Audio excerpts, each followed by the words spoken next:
হ্যাঁ বলো, কি জন্য তুমি বাইরে আসলে আর আমাকে নিয়ে আসা করালে? কারণটা কি বলো?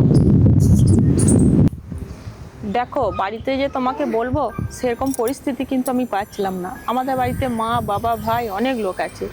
যদি শোনে তারা কিছু খারাপ ভাবে, সেই জন্যই তোমাকে আমি বাইরে আসতে বললাম। বেশ ঠিক আছে, কি এমন জরুরি তুমি কথা বলার জন্য আমাকে বাইরে নিয়ে আসলে সেটা বলো। দেখো, কালকে মাকে একটা কথা বললাম, মা আমার কথাটা কোনো কানই করলো না। বিকালে বাবাকে চা দিতে গেলাম, বাবা বলে চাটা ওইখানে নামিয়ে দাও। মানে এইসব ব্যবহার থেকেই না আমার একটা কেমন খারাপ খারাপ লাগছে। বাড়িতে মনে হচ্ছে আমাকে খুব একটা সবাই পছন্দ করে না। হয়তো আমরা ভাব করে বিয়ে করেছি বলে, তা আমরা তো আলাদাও থাকতে পারি। তোমাকে কেউ কিছু খারাপ কথা বলেছে কি? তোমাকে কোনো অপমানজনক কথা বাড়িতে কেউ বলেছে কি? সেটা বলো আমাকে। দেখো, আমার সঙ্গে যদি কেউ ঠিক করে কথাই না বলে, তাহলে আমি সেই বাড়িতে থাকি কি করে সেটা তুমিই বলো। আচ্ছা, তোমার এই রকম কেন মনে হচ্ছে যে বাড়িতে তোমাকে কেউ পছন্দ করে না? নাকি তোমার এটা নিজের ভাবনা চিন্তা? না না, কেউ আমাকে অপমান করেনি, কিন্তু সবারই ব্যবহারগুলো না কেমন আগুছলো আগুছলো, পর পর ভাব লাগছে। দেখো, তোমাকে একটা কথা বলি, এটা তোমার কেন খারাপ লাগছে আমি জানি না। কারণ হচ্ছে তুমি একটা পরিবেশ থেকে একটা পরিবেশে এসেছো। তারপরে একটা জিনিস দেখো, আমাদের ভাব ভালোবাসা করে বিয়ে, ঠিক আছে?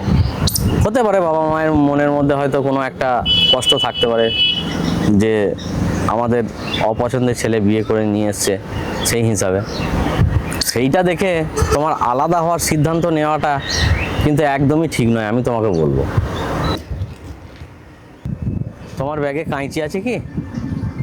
কাঁচি আছে, কি করবে? তুমি দাও না আমাকে। দাঁড়াও, দিচ্ছি।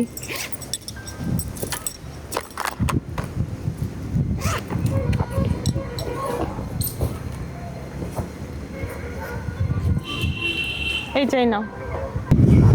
দাও, তোমাকে একটা জিনিস দেখাচ্ছি, দেখো।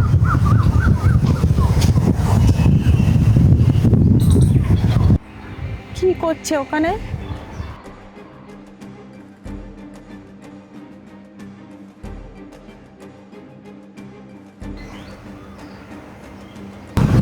দেখো, এই একটা গাছ, ঠিক আছে?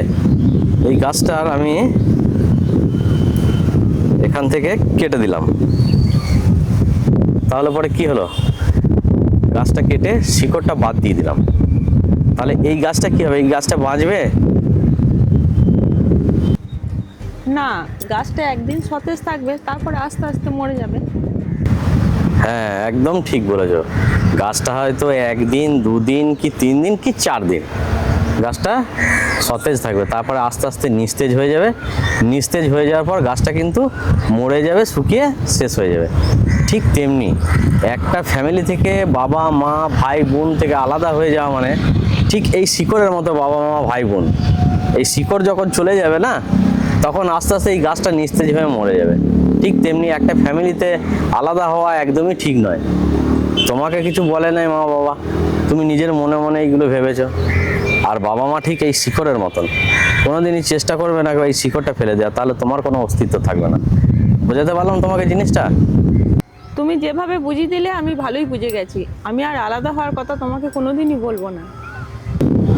তুমি যেমন দেখো, বাবা মা ছেড়ে এসে আর এক জায়গায় তোমাকে নতুন করে আবার বাবা মায়ের সম্পর্ক তৈরি করতে হচ্ছে, সবারই সম্পর্ক তৈরি করতে হচ্ছে।